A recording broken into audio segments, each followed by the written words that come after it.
Hello and welcome back to Edie's Veg Garden, and this is part 2 of the August tour, which is the upper part of the garden. And if you wonder why I've got all these apples here, it's just so I don't stand on this porcelain pumpkin.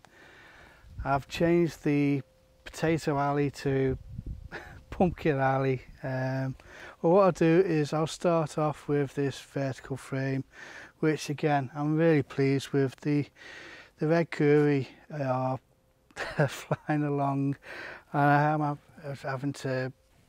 having to wrap them along the top wire now. So yes, they're flying along, but we're getting some really nice sizes on them, and it's really nice. I really like the architectural way the leaves come out, a bit like a lily which we got in the pond. It's a bit like the lily leaves of the pond, so I really like them. And in the morning there's just bees going from one flower to another, and like I said in an earlier video, we're not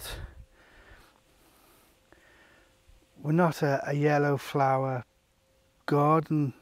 Yeah, we have absolutely loads now, you know. There's just loads just coming out all over the place. It's turned yellow, but we don't mind because it is food. So I'll just change the view, and because the pigeons had enough now. Right, so we really have got some nice ones coming along, and like I say, I'm having to wind it round the top now because it's just shooting up. What I did find was this one was our first one, the red curry, and it's sort of stopped the growth, whereas all the others have been flying along. This one has been stunted, just I think because this one was an early fruit. So I'll note that for next time. We'll see how it goes. And yeah, it's just alive with flowers and bees. So like I say, we're really enjoying it, and the views that you get from the side with these leaves is great. Then we got at the front the lettuce has just about bolted now after the last week of heat. The shade had worked really well, but it's just started to bolt now, which is not the end of the world. And then at the front, those are the other two red curry, and this is a vinyl stem, is one of the porcelain. So that's going along. So what I'll do is I will feed it along the front here. But I'll just do a little close-up of this so you can see the butternut squash at the back. And I think what I got wrong was, quite seriously wrong, is I thought these red curry were just going to be, you know, small, and the butternut squash would just overtake it. But what I should do next time is the red curry at the back and the butternut squash at the front, because that's a slower one, and it does have a lot more arms or stems coming off it. So that's what I'll do next year. But like I say, we're really happy with it. Well, that's a bit more of a close-up of the red curry. So you can see we've got quite a lot growing on there, and the bees are just going from one to another, literally. And then round the back is the butternut squash. I've got some nice ones just forming, and hopefully they all get pollinated.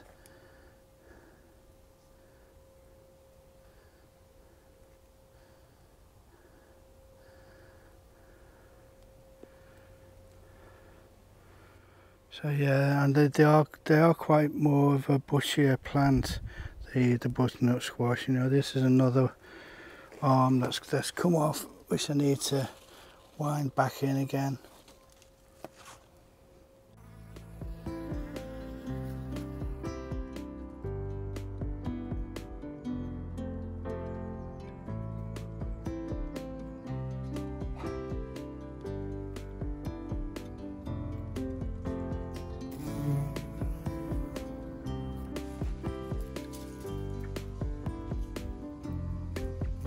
Right,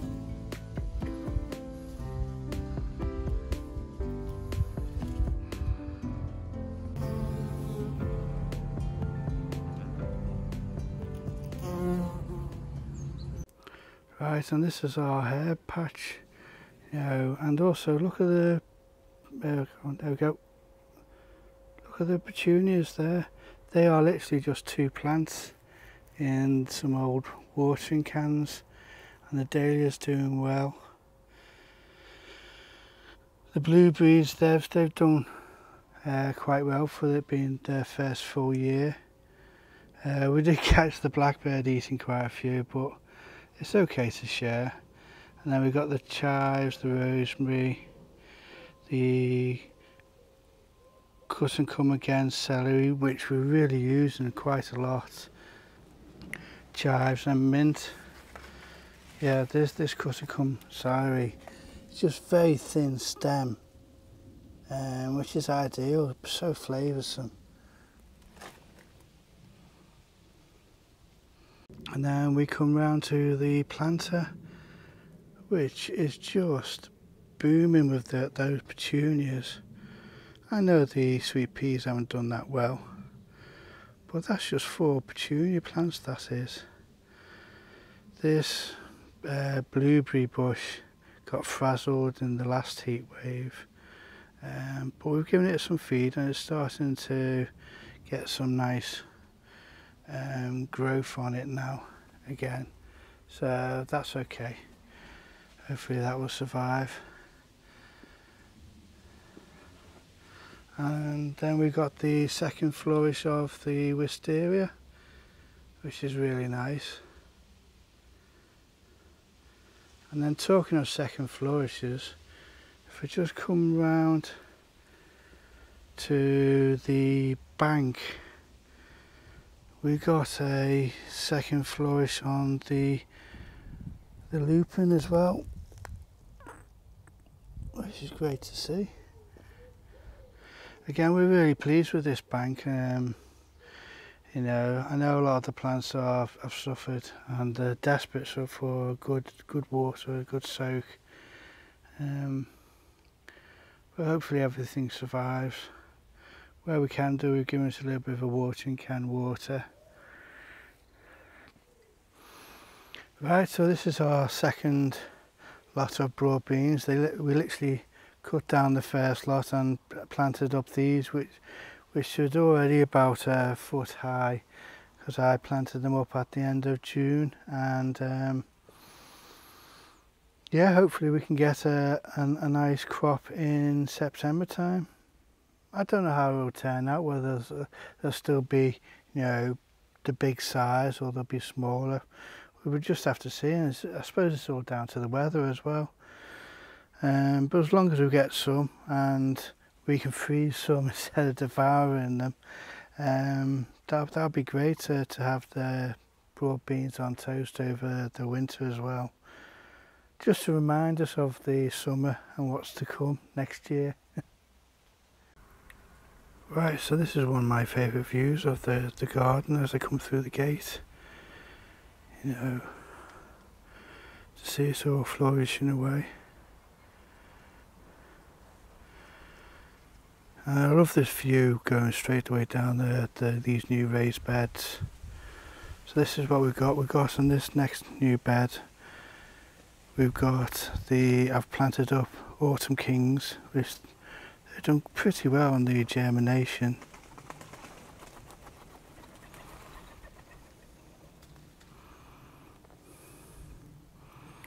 And then these are some of the volunteer potatoes, which I've got no idea what they're going to be. The leeks are doing well in this bed, and behind them they're just 2 butternut squash bushes, which I'll probably move down to in front of the shed. Coriander is doing well.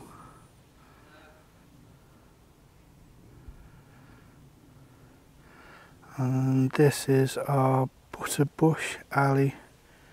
I think it's 11 plants with a new bed of beetroot, Slindia.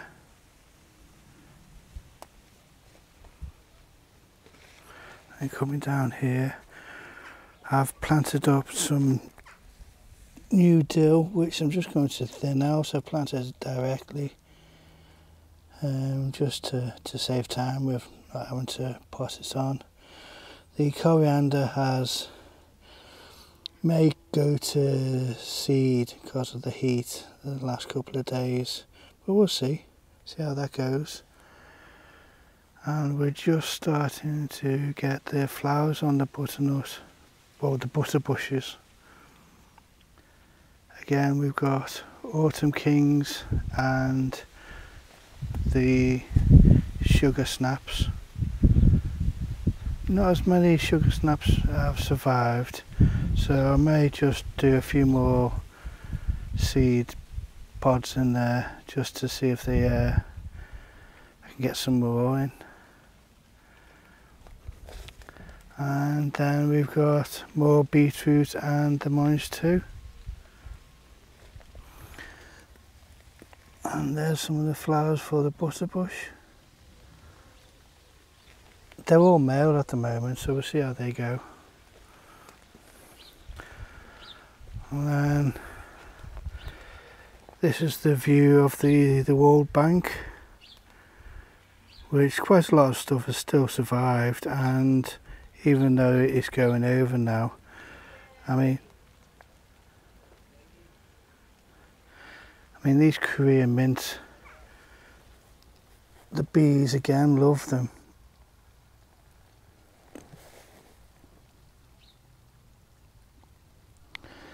So again, yeah, we'll have the Korean mint.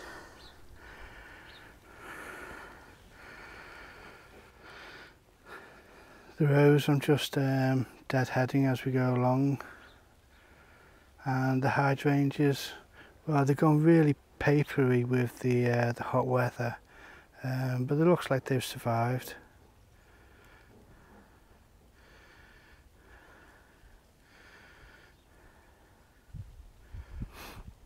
Then we've got the agapanthus and the Welsh onions. They're just going over now, but this here is mint time. I don't know whether you can get it anymore, so I may have to save the seed, but the bees absolutely love it.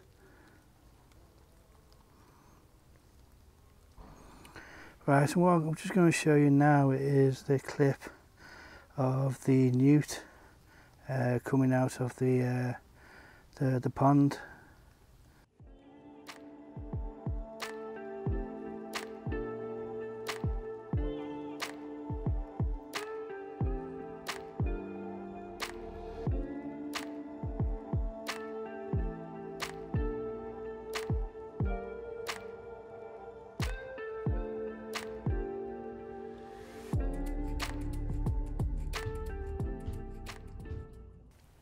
And then we've got the courgettes, which I've topped up with some manure, just so that they get an extra feed, but also it's easier for watering. We haven't got that hard crust on them.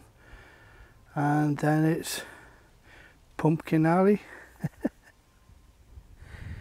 which we're getting quite a few on there. Then going up, and this banked area here, it's really nice with the cyclamen all coming out. I didn't know whether it was to survive the heat, but it seems to be doing okay.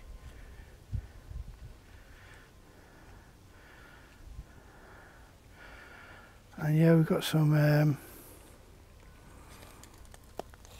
nice sized pumpkins just starting. These are the porcelain ones. Yeah, I've missed our biggest one, which is just here. Yeah, so hopefully they become a nice size. They're certainly long stemmed. And then yeah, we're back, and it won't be long before I'll be cutting the hellebores back and we're into the winter flowering.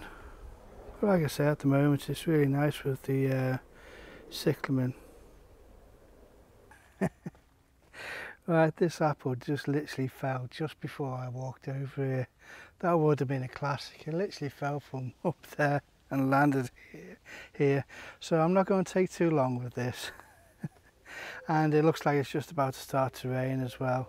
So again, I hope you enjoyed it, the second part of the tour. You know, I think I'm finally getting a little bit more on top of things with the garden, and it's starting to become more of a joy rather than a chore, and I'm starting to really see the benefits when we were just going out and right, what can we have to eat, and we're literally just picking from the garden. So like I say, I hope you enjoyed the video, and I hope to see you again.